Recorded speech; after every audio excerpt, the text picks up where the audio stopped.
إن الحمد لله نحمده ونستعينه ونستغفره ونعوذ بالله من شرور أنفسنا وسيئات أعمالنا من يهده الله فلا مضل له ومن يضلل فلا هادي له وأشهد أن لا إله إلا الله وحده لا شريك له وأشهد أن محمدا عبده ورسوله أما بعد فإن أصدق الحديث كتاب الله تعالى وخير الهدي هدي محمد صلى الله عليه وسلم وشر الأمور محدثاتها وكل محدثة بدعة وكل بدعة ضلالة وكل ضلالة في النار أما بعد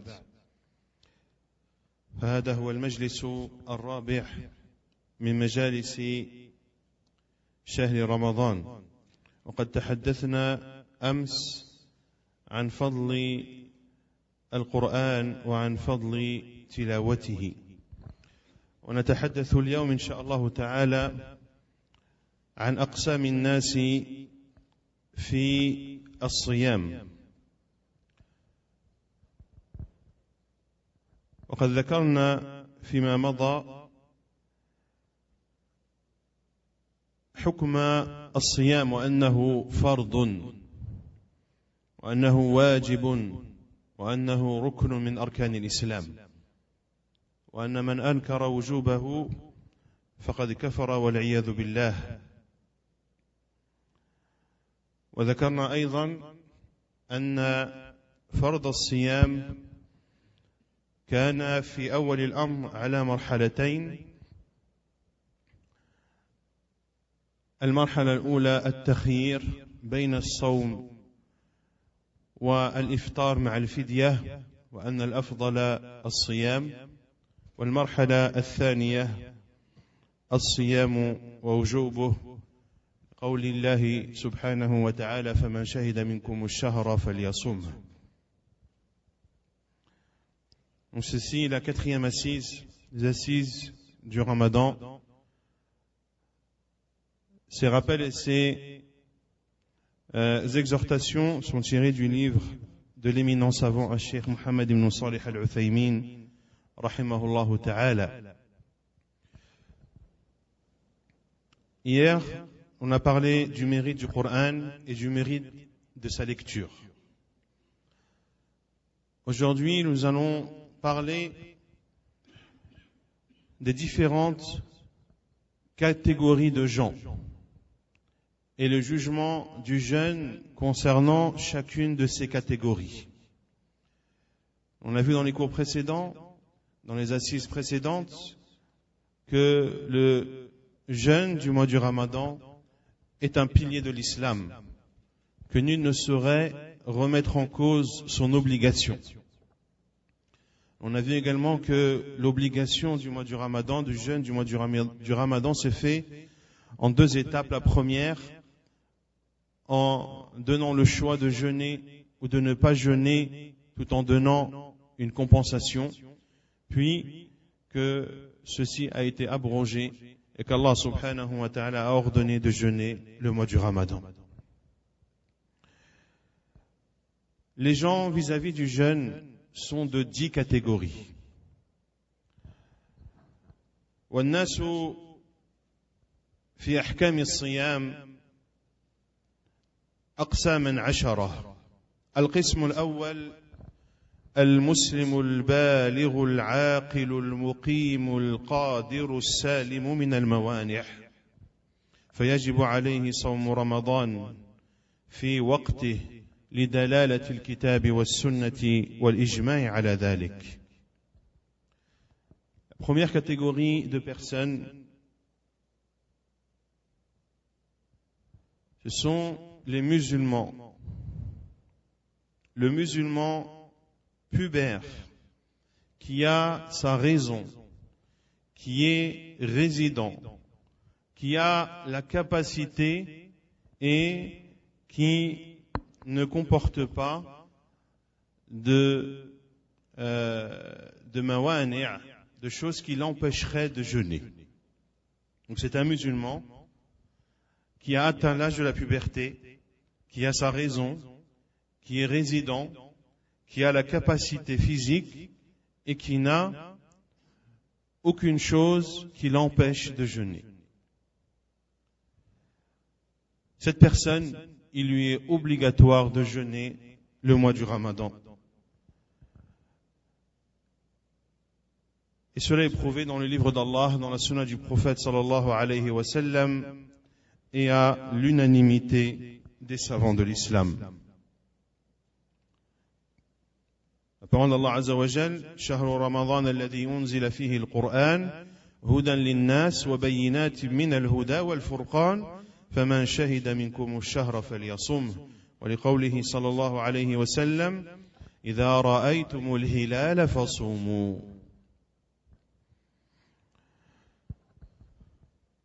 Allah Azza wa Jal a dit dans son noble livre, selon le sens, le mois du Ramadan dans lequel est descendu le Coran, en guise de guider pour les gens et preuve claire de la guidée et du discernement, celui d'entre vous qui est présent dans ce mois, qu'il le jeûne. Et la parole du prophète sallallahu alayhi wa sallam, lorsque vous voyez le croissant lunaire, alors jeûnez. هذا هو القسم الأول.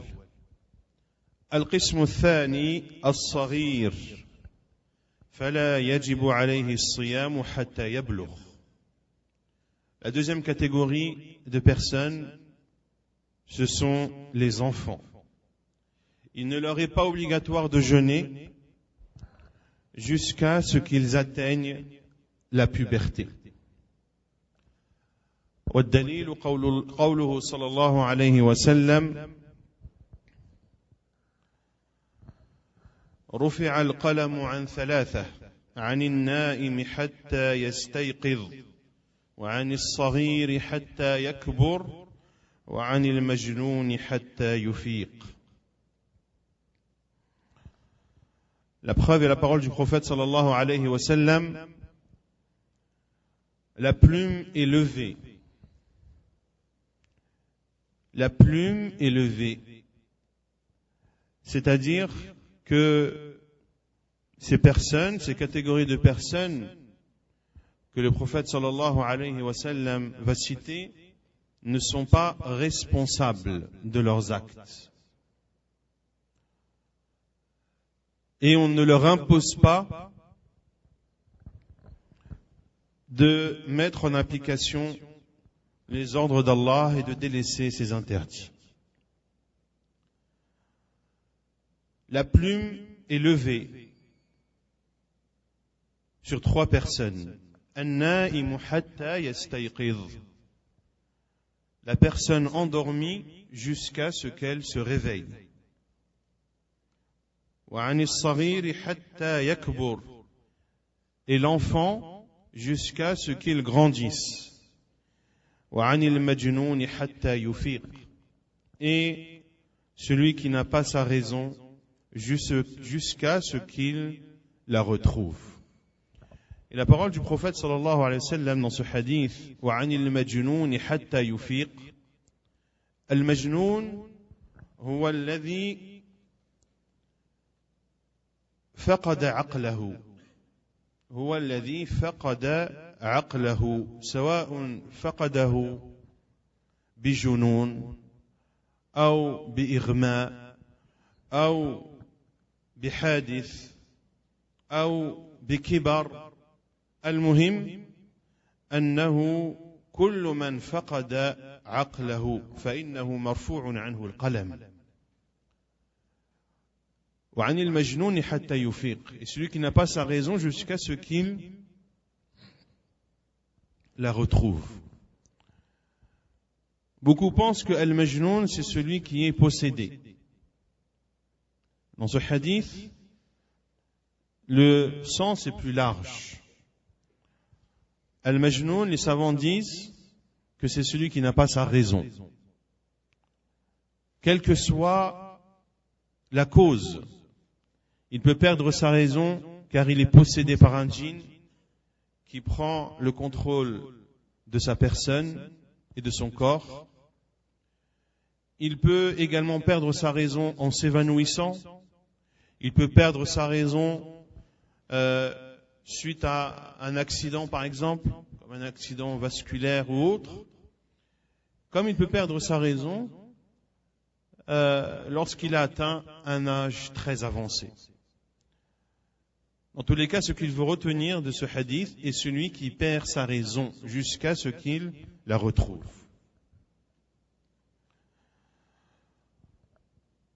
Donc la deuxième catégorie, ce sont les enfants. Il ne leur est pas obligatoire de jeûner jusqu'à ce qu'ils atteignent l'âge de la puberté. Et le fait que le jeûne du Ramadan ne leur est pas obligatoire,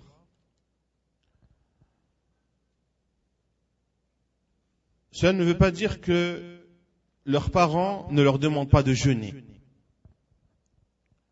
Au contraire, il faut inciter les enfants à jeûner le mois du Ramadan pour qu'ils s'entraînent et s'habituent à jeûner afin que ce ne soit pas une chose étrange ou une chose difficile pour lui lorsqu'il aura atteint l'âge de la puberté. Ainsi étaient nos salaf, nos pieux prédécesseurs, radiyallahu anhum, parmi les compagnons, radiyallahu ta'ala anhum. Les compagnons, radiyallahu anhum, faisaient jeûner leurs enfants. Et ils les emmenaient à la mosquée. Ils leur préparaient même des jouets fabriqués en laine. Et lorsque les enfants commençaient à se plaindre de la faim ou de la soif, ils leur donnaient ces jouets fabriqués en laine afin de les distraire. Malheureusement, un certain nombre de parents sont négligents vis-à-vis du jeûne des enfants. Certains même interdisent leurs enfants de jeûner quand ces mêmes enfants expriment leur volonté, leur souhait et leur désir de jeûner. Et nul doute que cela est une erreur. Lorsque ton enfant exprime le désir et le souhait de jeûner, laisse-le jeûner. Ne le prive pas de ce bien et prends comme exemple les compagnons du prophète sallallahu alayhi wa sallam. Certains disent oui, mais je lui refuse de jeûner par pitié pour lui et par miséricorde. Nous leur répondons que la pitié et la miséricorde résident dans le fait d'éduquer nos enfants à l'adoration d'Allah subhanahu wa ta'ala. Et effectivement, si tu vois et tu constates que le jeûne est extrêmement difficile pour ton enfant, voire néfaste dans ce cas, oui, donne-lui à manger et fais en sorte qu'il ne soit pas touché par un mal. L'enfant donc ne jeûne pas jusqu'à ce qu'il atteigne, ne lui est pas obligatoire, de jeûner jusqu'à ce qu'il atteigne l'âge de la puberté. ويحصل بلوغ الذكر بواحد من هذه الأمور الثلاثة أحدها إنزال المني باحتلام أو غيره لقوله سبحانه وتعالى وإذا بلغ الأطفال منكم الحلم فليستأذنوا كما استأذن الذين من قبلهم ولقوله عليه الصلاة والسلام غسل الجمعة واجب على كل محتلم jusqu'à ce qu'il atteigne l'âge de la puberté. Concernant les garçons, ils atteignent l'âge de la puberté par trois choses, ou par l'une de ces trois choses. La première, l'éjaculation. Que ce soit lors d'un rêve ou autre. Et la preuve est la parole d'Allah subhanahu wa ta'ala dans Surat An-Nur. Et quand les enfants parmi vous atteignent la puberté, qu'ils demandent la permission d'entrer comme font leurs aînés. Dans ces versets de Surat An-Nur, Allah subhanahu wa ta'ala nous parle du comportement à avoir dans les maisons, et notamment la demande d'autorisation lorsque l'on veut entrer dans une pièce. Dans ce verset 59, Allah Azza wa Jal parle des enfants qui ont atteint l'âge de la puberté. Et dans le verset précédent, Allah subhanahu wa ta'ala nous parle de ceux qui n'ont pas atteint l'âge de la puberté et que les enfants ne doivent pas entrer dans la chambre de leurs parents, par exemple, pendant 3 moments de la journée. Min ba'di salati al-fajr, wa hina tada'una thiyabakum min al-dhahira, wa min ba'di salati al-isha. Comme l'a dit Allah Azza wa Jal, après la prière du fajr, wa hina tada'una thiyabakum min al-dhahira, et lorsque vous enlevez vos vêtements au moment de forte chaleur. Wa min ba'di salati al-isha, et après la prière de l'isha. Après la prière du fajr, car à ce moment-là, les personnes se mettent à l'aise et souvent se recouchent. Au moment où il fait très chaud, car les personnes, pendant cette période, pendant ce moment de la journée, enlèvent leurs vêtements lourds et épais pour revêtir dans l'enceinte de leur demeure des vêtements plus légers qui leur permettent de mieux supporter cette forte chaleur. Wa min ba'di salati al-isha. Et après la prière de l'isha, lorsque les gens s'apprêtent à se coucher et portent souvent des vêtements légers. En dehors de ces 3 moments, il est autorisé aux enfants de se promener dans la maison et de passer d'une pièce à l'autre sans demander l'autorisation.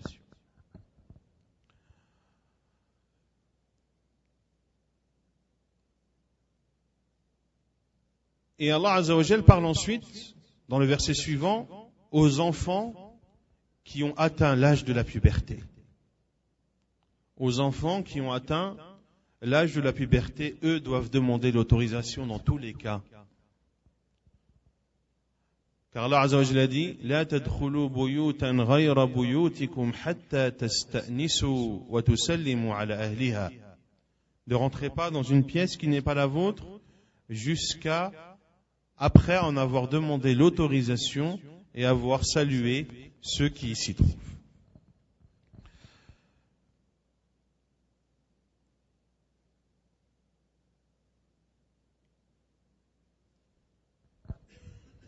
الأمر الثاني الذي يحصل به البلوغ للذكر نبات شعر العانة وهو الشعر الخشن الذي ينبت حول القبل. Le deuxième moyen qui atteste de la puberté, c'est le fait qu'il y ait des poils rigides qui poussent autour du pubis, qui poussent dans le pubis, qui est cette zone autour des parties intimes. والأمر الثالث بلوغ تمام 15 سنة لقول ابن عمر رضي الله عنهما عرضت على النبي صلى الله عليه وسلم يوم أحد وأنا ابن 14 سنة فلم يجزني.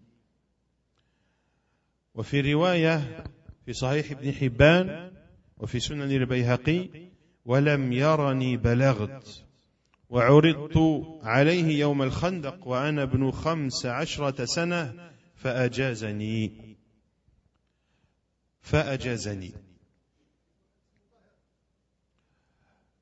Donc, le troisième moyen par lequel l'on atteint l'âge de la puberté, c'est avoir atteint les 15 ans. La preuve est le hadith d'Abdullah ibn Umar radiyallahu anhu, qui dit qu'il s'est présenté au prophète sallallahu alayhi wa sallam le jour de la bataille de Uhud, alors qu'il avait 14 ans radiyallahu anhu, et le prophète sallallahu alayhi wa sallam ne lui a pas autorisé à participer dans cette bataille. Et dans une version de l'imam al-Bayhaqi, dans les sunan de l'imam Ibn Hibban, Et dans le Sahih de l'imam Ibn Hibban, Abdullah ibn Umar radiyallahu anhu a dit, le prophète sallallahu alayhi wa sallam n'avait pas considéré que j'étais pubère. Puis, je me suis présenté à lui le jour de la bataille de la tranchée. J'avais alors 15 ans. Il m'a autorisé à participer à cette bataille. Quant aux filles, elles atteignent l'âge de la puberté lorsque ces trois éléments cités précédemment pour les garçons, ou l'un de ces trois éléments a lieu, et s'ajoute une quatrième chose, à savoir les menstrues. Lorsque la fille atteint, ou lorsque la fille a ses menstrues, elle a alors atteint l'âge de la puberté. C'est alors une fille responsable, même si elle n'a que 10 ans. Et celui qui atteint l'âge de la puberté, alors pendant le mois du Ramadan, pendant la journée du Ramadan, celui qui atteint l'âge de la puberté pendant la journée du Ramadan, il y a deux cas de figure. Soit il était en état de jeûne, donc il jeûnait déjà, puis il a constaté pendant la journée de Ramadan qu'il est devenu pubère, alors il continue son jeûne. Le deuxième cas de figure,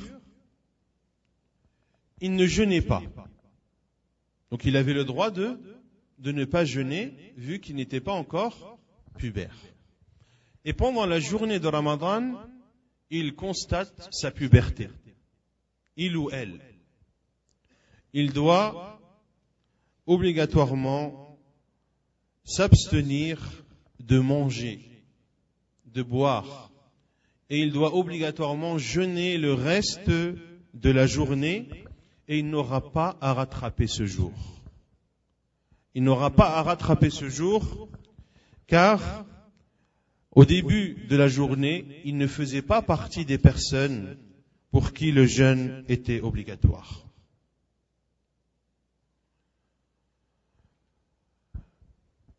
La troisième catégorie de personnes, al-qism al-thalith, al-majnoun, وهو كما شرحناه هو فاقد العقل لا يجب عليه الصوم لما سبق من قول النبي صلى الله عليه وسلم رفع القلم عن ثلاث الحديث. La troisième catégorie de personnes est celui qui n'a pas sa raison. Il ne lui est pas obligatoire de jeûner. La preuve est le hadith que l'on a cité précédemment concernant les trois catégories de personnes sur lesquelles la plume est levée. Et la personne qui n'a pas sa raison, même si elle jeûne, son jeûne ne sera pas valide.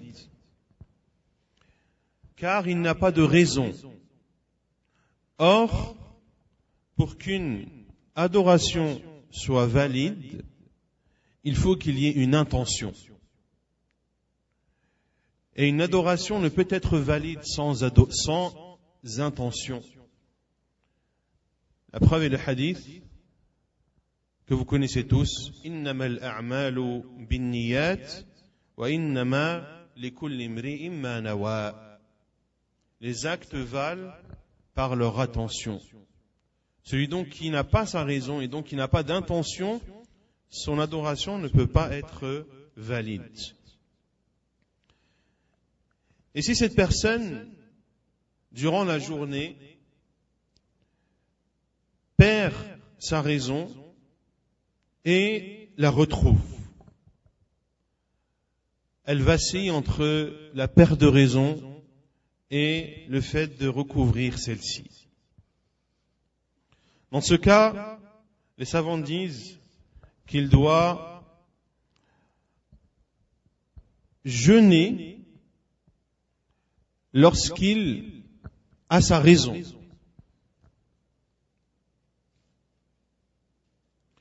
Et qui ne jeûne pas lorsqu'il n'a pas sa raison.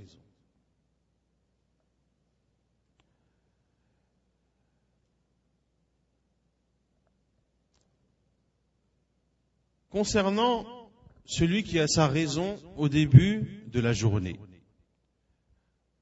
Donc, avant la prière de l'Fajr, il avait sa raison et il décide de jeûner. Puis il perd sa raison pendant la journée. Son jeûne reste valide, car il a entamé cette adoration avec une intention. Puis il a perdu sa raison. Et comme je l'ai dit tout à l'heure, perdre sa raison pour diverses raisons. Cela peut avoir lieu pour diverses raisons. Par exemple, celui qui jeûne au début de la journée avec l'intention de jeûner, puis s'évanouit. Donc il perd sa raison. Puis il se réveille. Est-ce que son jeûne est valide? La réponse est oui.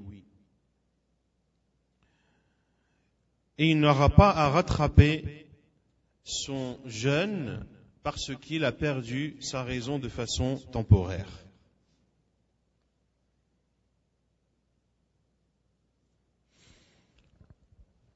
Et si une personne, au début de la journée, n'avait pas sa raison, puis, pendant la journée de Ramadan, il retrouve sa raison, les savants disent qu'à ce moment, il doit alors jeûner le reste de la journée, car il fait partie de ceux qui doivent jeûner. Et il n'aura pas à rattraper son jeûne. Il n'aura pas à rattraper son jour, car il est considéré comme l'enfant qui a atteint l'âge de la puberté. Et il est considéré comme le non-musulman qui se convertit. Le non-musulman qui jeûne, son jeûne n'est pas accepté. Et s'il se convertit durant la journée de Ramadan, il doit alors jeûner le reste de ce jour et il n'aura pas à rattraper ce jour.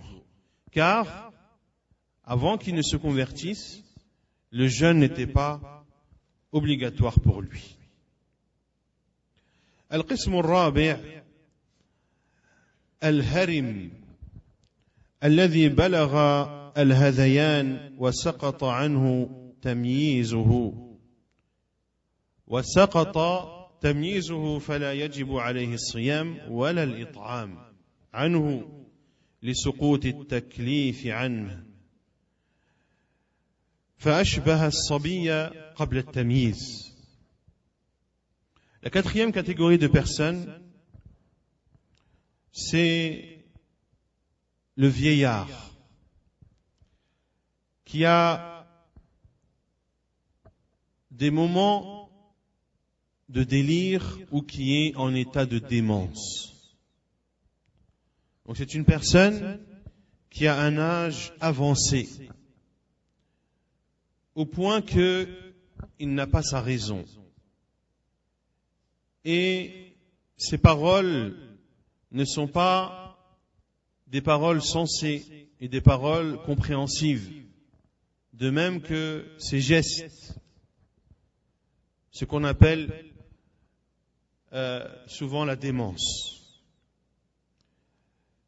Cette personne qui a un âge avancé et qui est dans cet état, il ne lui est pas obligatoire de jeûner. De même qu'il n'est pas obligatoire de nourrir un pauvre pour lui. C'est une personne qui n'est plus responsable. Il ressemble, en jugement, à un enfant qui n'a pas encore atteint l'âge de la puberté. Et si cette personne a des moments de discernement, puis des moments de démence, alors il doit jeûner lorsqu'il a ces moments de discernement.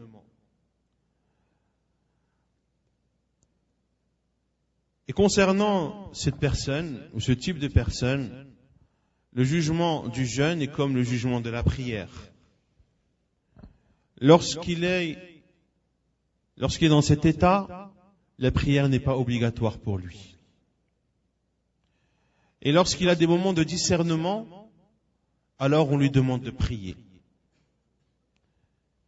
Et cette catégorie de personnes ont besoin de leur famille, de leurs proches, pour les diriger et pour les assister dans ces moments.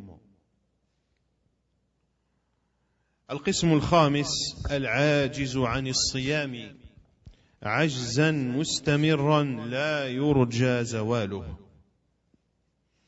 La cinquième catégorie de personnes,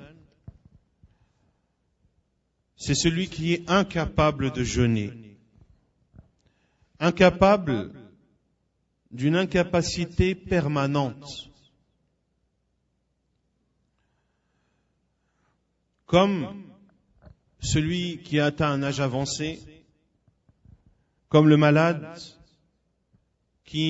pour lequel on n'espère pas de guérison. Ces personnes, il ne leur est pas obligatoire de jeûner car elles n'en ont pas la capacité. Et Allah Azza wa Jal dit fattaqullaha mastata'tum. Craignez Allah comme vous le pouvez. Et il dit aussi subhanahu wa ta'ala la yukallifu Allahu nafsan illa wus'aha. Allah n'impose pas à une âme une chose au-dessus, une charge au-dessus de ce qu'elle peut supporter. Mais cette catégorie de personnes doit nourrir un pauvre pour chaque jour non jeûné. Doit nourrir un pauvre pour chaque jour, non jeûné. Quelle est la différence entre la quatrième catégorie et la cinquième?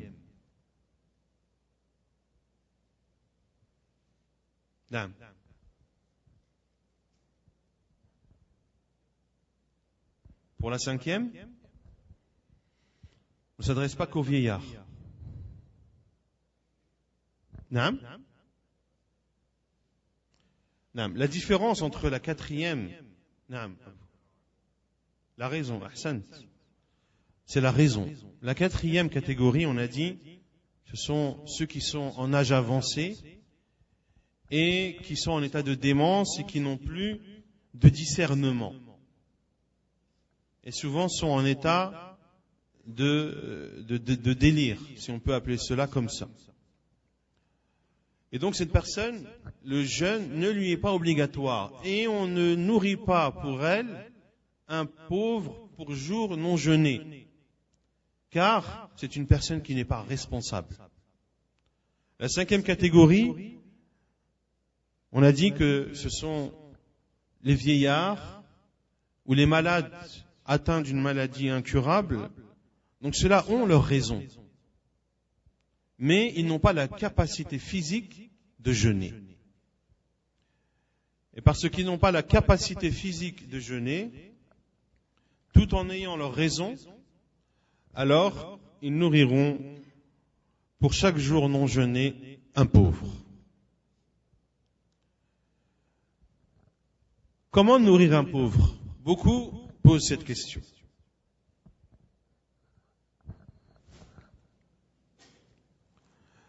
La réponse est il y a deux façons de nourrir un pauvre. Soit de donner des denrées alimentaires qui font partie de la nourriture de base du pays dans lequel on se trouve. Que ce soit du riz, du blé, de l'orge, etc. Dans ce cas, il faut donner un moud qui est le quart d'un sa', que les savants estiment à peu près à 1 kg 200 grammes à peu près.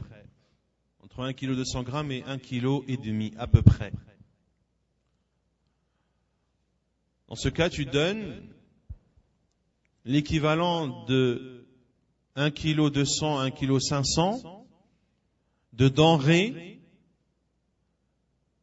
par jour non jeûné à un pauvre. En donnant des denrées de bonne qualité. La deuxième possibilité est de préparer un repas et d'inviter les pauvres à venir le manger. Et dans ce cas, les savants disent que tu dois donner, si c'est un repas préparé, un dîner ou bien un déjeuner. Un dîner ou bien un déjeuner.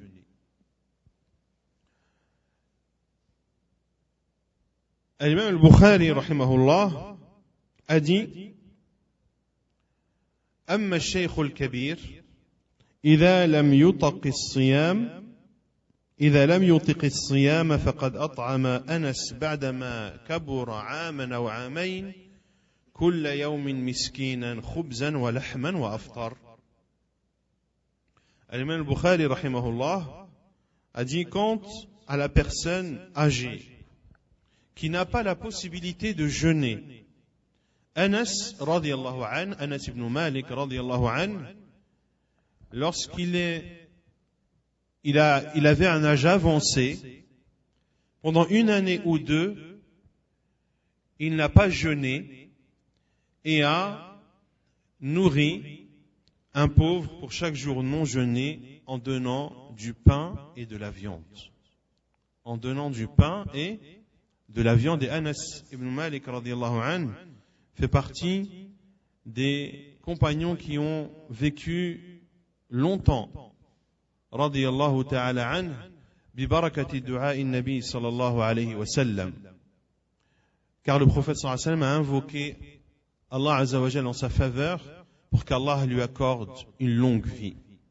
Et ainsi Anas ibn Malik, rahimahullah, a vécu longtemps jusqu'à ce qu'on dise qu'il a même enterré certains de ses arrière-petits-fils. Radiyallahu ta'ala an.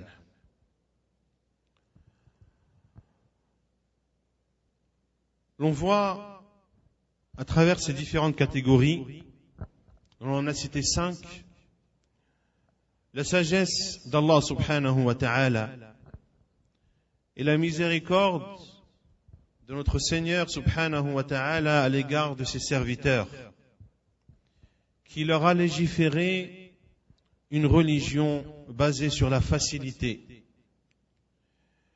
une religion parfaite, pleine de sagesse, dans laquelle Allah subhanahu wa ta'ala a donné à chaque personne et à chaque catégorie de personnes ce qui lui correspond comme jugement. Et chaque catégorie de personnes vis-à-vis des adorations d'Allah Azza wa Jal trouve sa place et a le cœur apaisé et agrée Allah comme Seigneur, l'islam comme religion et le prophète sallallahu alayhi wa sallam comme envoyé. Nous devons donc être reconnaissants envers Allah subhanahu wa ta'ala qui nous a permis de mettre en pratique sa noble religion. Et nous demandons à Allah subhanahu wa ta'ala de nous guider vers ce qu'il y a de mieux et de nous épargner de l'égarement. Et nous demandons à Allah azza wa jal an yuthabbitana fi dinina. Et nous demandons à Allah azza wa jal de raffermir nos pas dans cette religion qui est l'islam. Et de ne pas être déstabilisé par quiconque voudrait remettre en cause la noblesse de cette religion de l'islam et la perfection de la religion d'Allah subhanahu wa ta'ala. C'est une religion dont nous devons être fiers de faire partie de ceux qui la mettent en pratique. ونكتفي بهذا القدر. On va s'arrêter ici pour aujourd'hui, Inch'Allah ta'ala, et on continuera à décrire les 5 autres catégories de personnes vis-à-vis du jeûne. ونسأل الله عز وجل أن يفقهنا في ديننا وأن يعلمنا ما جهلنا وأن ينفعنا بما علمنا وصلى الله وسلم وبارك على نبينا محمد وعلى آله وصحبه أجمعين وآخر دعوانا أن الحمد لله رب العالمين.